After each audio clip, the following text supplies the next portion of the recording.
ahead and flip them up and we'll get going. So yeah, we'll go ahead and start with Cool Splash. So Cool Splash is it's not so cool, it's not so nice in the spring, but it's looking cool right now. How about that? You like that? So it's a really late breaker. It's probably one of the last Daravilla to really start to put good foliage out.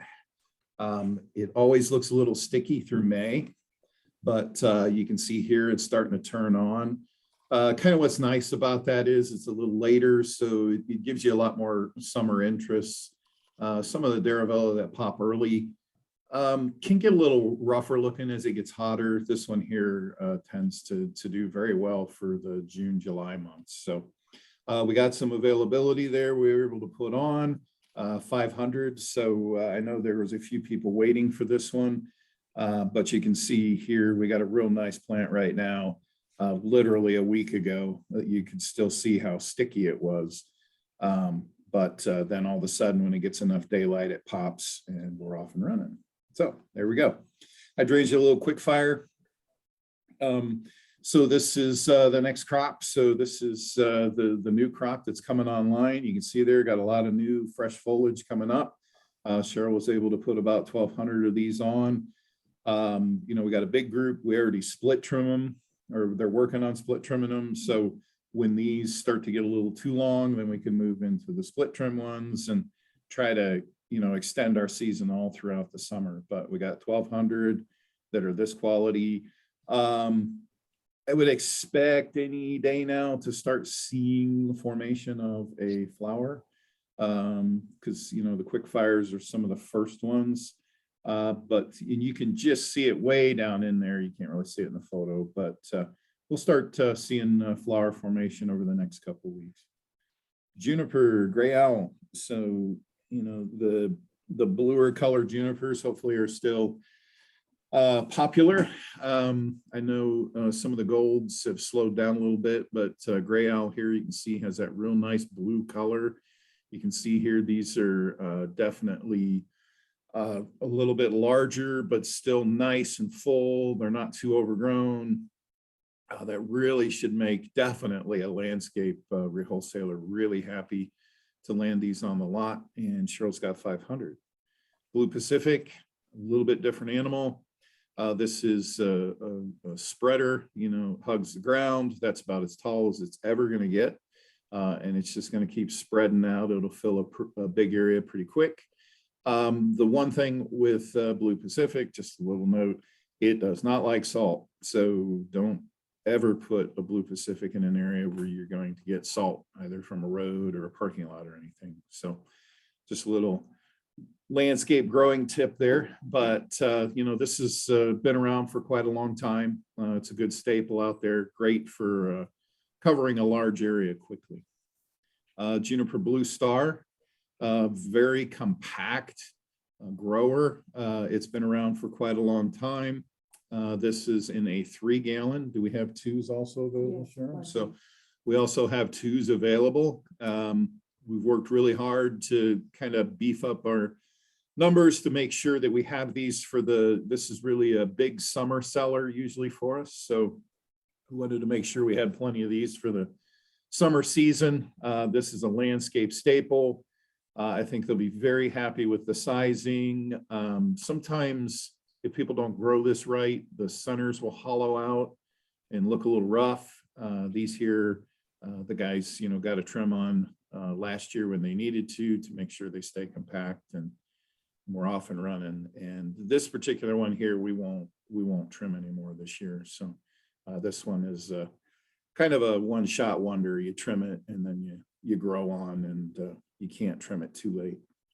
Juniper sargentii. This is another kind of spreader. It gets a little bit taller, but it tends to hug the ground. That nice green foliage keeps coming out. Very disease resistant. That's why I love sargentii.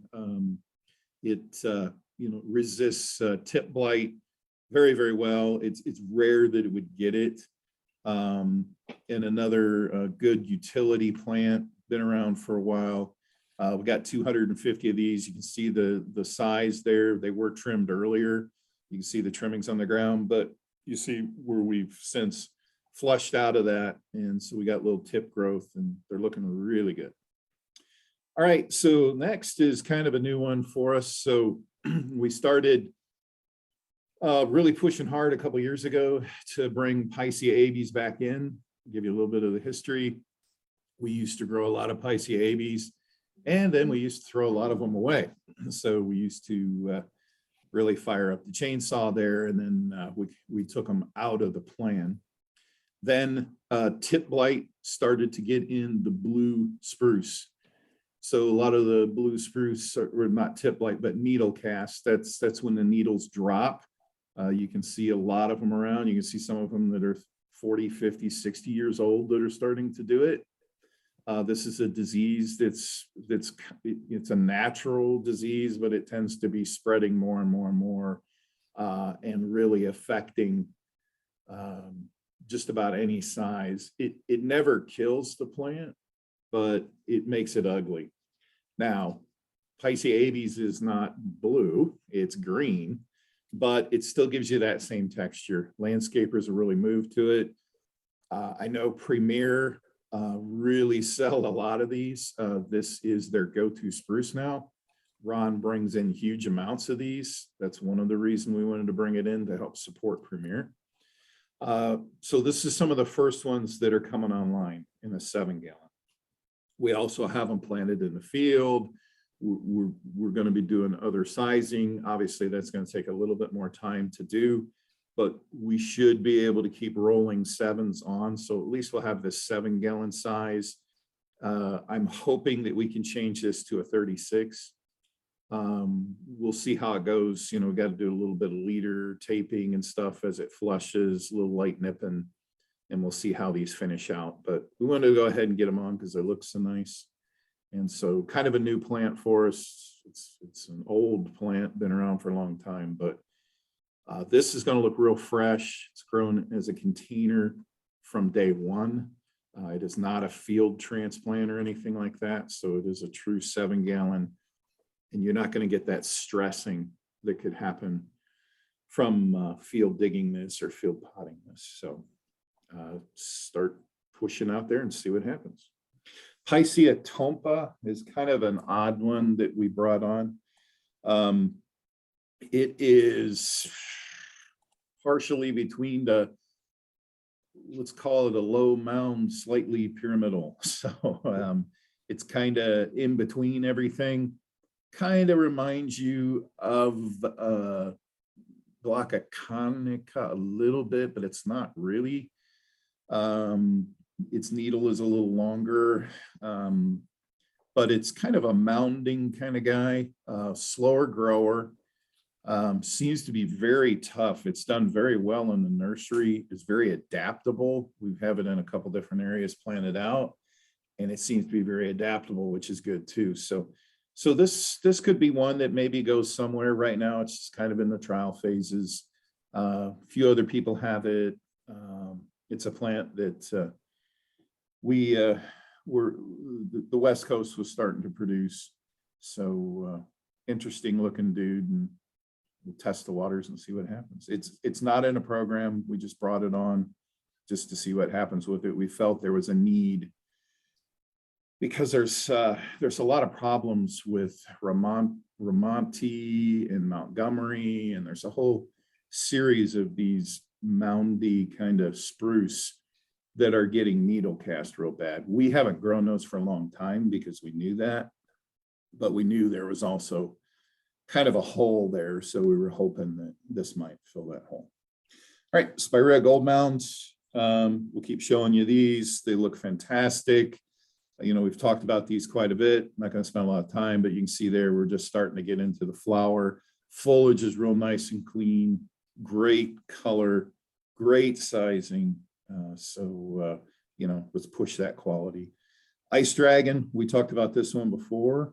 This is in the bloomables program. It is, you can see there, they continue to have that dark foliage and those flowers coming on, and those flowers are a little bit neon-y. It's really a cool plant, interesting plant. We did originally bring this on for a contract, but we want to push these out for regular sales. It's a tough sell because the bloomables program isn't really well known, but it's more south.